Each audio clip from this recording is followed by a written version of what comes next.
Ladies and gentlemen, please welcome the greatest coach in the history of hockey, Al Arbour. To have a banner alongside some of the great players that I've coached is indeed a great honor. Together we shared great memories that no one can take away. Al was a father figure for all of us. We had nothing but great respect for Al. He had a great bench command.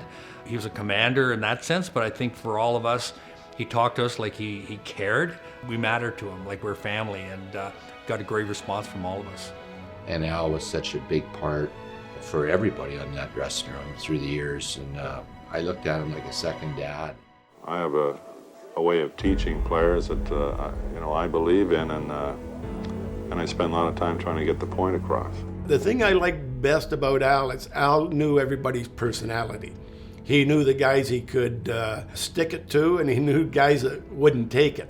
The thing about our hockey team, he always used to say, this is the way we're playing. It doesn't matter if the roof falls in. We do not change how we play. And I think that helped us several times in the playoffs when we were down by goals, and Al Arbour always said, go to our system, play our system. He demanded it. And we did, and it made us winners. He would analyze you, he'd understand exactly, what you needed to motivate. One day I was going in there, I was struggling a little bit, and he says to me, who do you want to be? The guy that's on your heels, backing up, thinking that you're going to make a mistake, or the guy that's attacking on his toes and going to score the winning goal? That's life.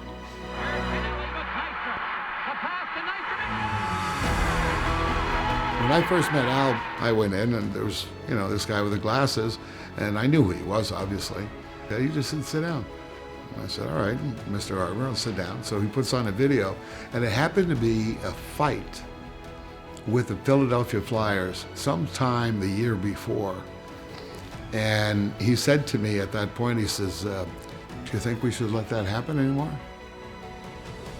And I said, no, well, it's not going to happen anymore. What are you going to answer, right? Let's bear down.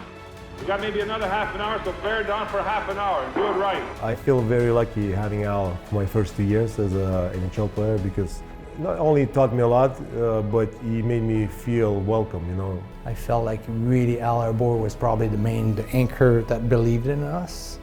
He was trusting me in key situations. I mean, that to me was like your father, validating you. I trust you. You'll get the big face-off now. Don't worry, I trust you.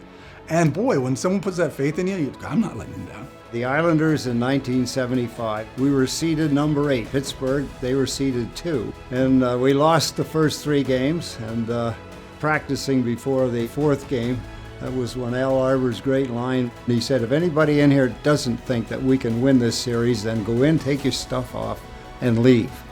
And it was like quiet.